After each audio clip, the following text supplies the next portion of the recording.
Assalamualaikum warahmatullahi wabarakatuh.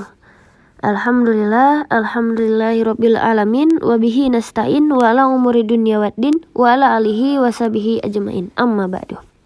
Saya Rusita Sari, salah satu mahasiswa IAIN Takengon. Di sini saya akan sedikit menjelaskan tentang penjelasan apa saja yang terdapat dalam mazhab tafsir. Yang pertama yaitu pengertian dan urgensi mazhab tafsir. Dalam pengertian dan urgensi mazhab tafsir ini menjelaskan tentang pengertian mazhab tafsir juga urgensi mazhab tafsir. Kemudian yang kedua, karakteristik dan sumber penafsiran pada Nabi Muhammad, sahabat serta para tabi'in.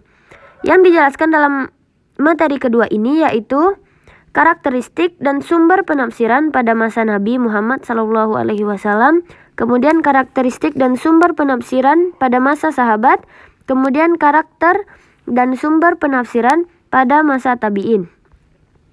Kemudian yang ketiga yaitu pusat tafsir pada masa tabi'in, para mufasir, masa tabi'in dan kitabnya, dan pengaruh pemalsuan hadis terhadap tafsir.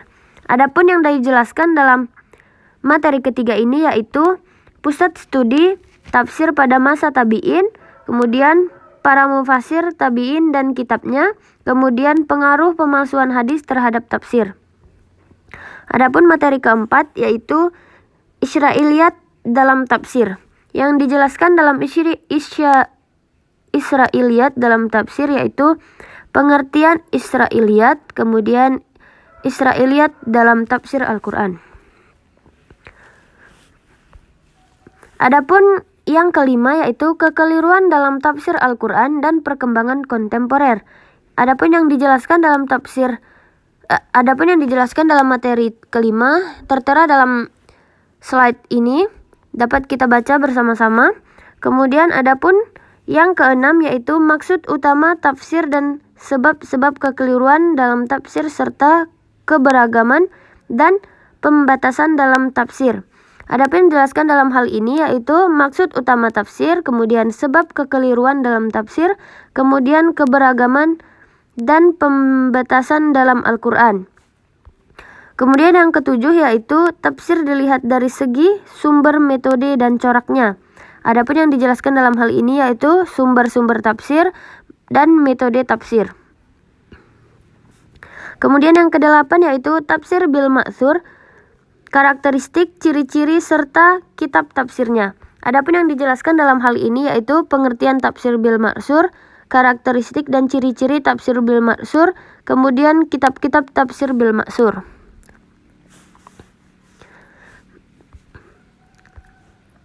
Selanjutnya yang kesembilan yaitu tafsir bil ro'i, karakteristik, ciri-ciri, serta kitab tafsirnya. Adapun hal yang menjelaskan tentang hal tersebut yaitu pengertian tafsir bil ro'i, perkembangan tafsirnya, pembagian tafsirnya, kedudukan, kelebihan, dan kelemahan tafsirnya, kemudian contoh tafsirnya. Kemudian yang ke-10 yaitu tafsir fikih falsafi. Yang dijelaskan dalam hal tersebut yaitu pengertian tafsir fikih dan falsafi, kemudian kekurangan dan kelebihan tafsir fikih falsafi, kemudian corak fikih tafsir, kemudian pengertian dan awal kemunculan tokoh-tokoh tafsir, kemudian sikap ulama dalam menanggapi tafsir ilmi, kemudian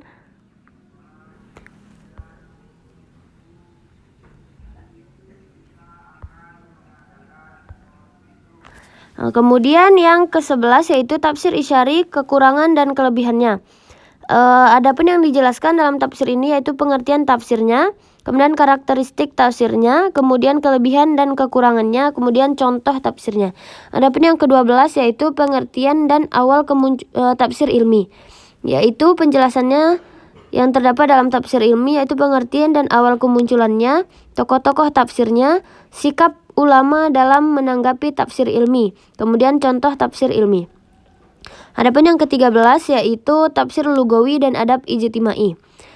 Adapun yang dibahas dalam hal tersebut yaitu pengertian tafsir lugawi dan adab ijtimai, kemudian sejarah lahirnya dan corak tafsirnya, kemudian tokoh-tokoh tafsirnya, kemudian kekurangan dan kelebihan tafsir fikih dan falsafi. Mungkin hanya ini yang dapat kami sampaikan. Lebih dan kurang kami mohon maaf. Wassalamualaikum warahmatullahi wabarakatuh.